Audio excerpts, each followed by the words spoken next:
Hello friends, welcome to my YouTube channel reaction with Yadav girl. मैं लेकर के आई हूँ खेसारी लाल यादव का सॉन्ग का नाम है बस कर रे पगली। हाँ, तो चलिए बिना देरी के ये सॉन्ग जो है मुझे बहुत अच्छा लगता है।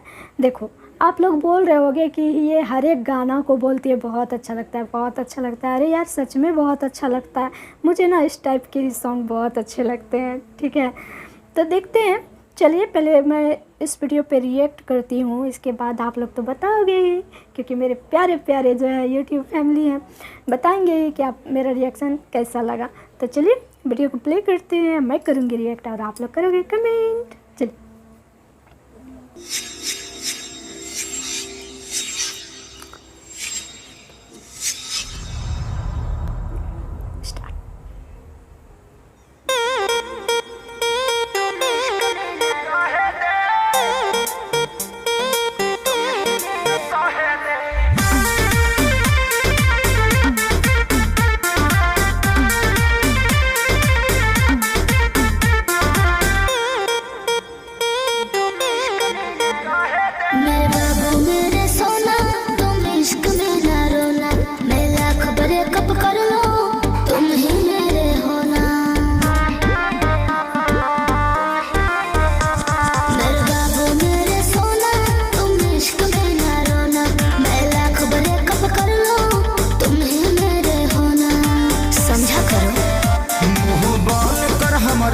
कुछ कहे दे, कुछ कहे दे, अभी बात करी रे बगली रहे दे, अभी बात करी रे बगली रहे दे, दर्द दिल मारी वो पहिले कहे दे, अभी बात करी रे बगली रहे दे, दर्द दिल मारी वो पहिले कहे दे।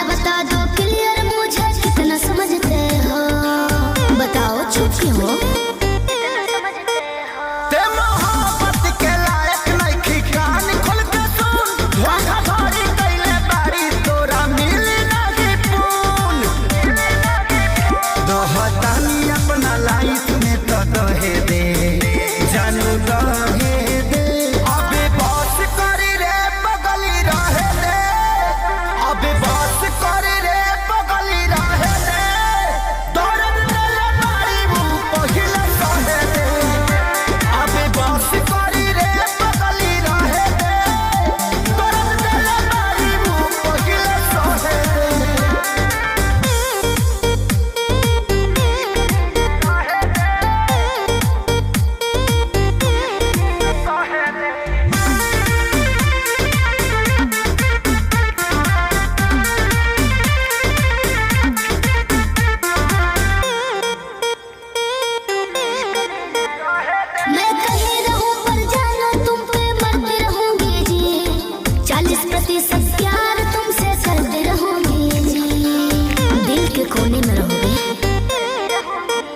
अभी सुधरे के चानस बा, सुधरी जो ना रे, उड़न छोड़ देते धरती पर उतर जो ना रे,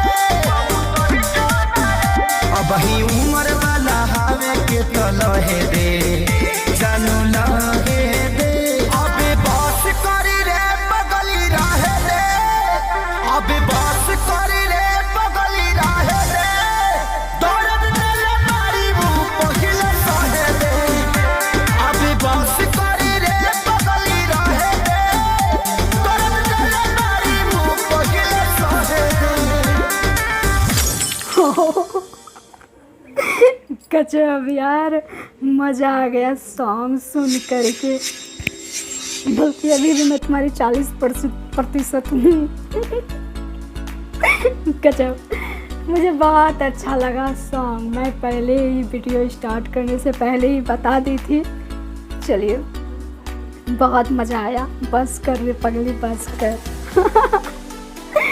मुझे ना, मैं थोड़ी फनी नेचर की हूँ, ठीक है। मुझे अच्छा लगता है सब टाइप का सॉन्ग। तो आप लोग अब बताओगे मेरा रिएक्शन आप लोगों को कैसा लगा। अगर अच्छा लगा होगा तो लाइक कर दीजिएगा, चैनल पे नए हो तो चैनल को सब्सक्राइब कर दीजिएगा, और हाँ कमेंट जरूर कीजिएगा, ठीक है, भूलिएगा नहीं। तो मिलते हैं नेक्स्ट वीडियो में। मुझे बहुत मज़ा आया, आप लोगों को भी उम्मीद है मज़ा आया होगा। तो चलिए फिलहाल के लिए टाटा बाय बाय।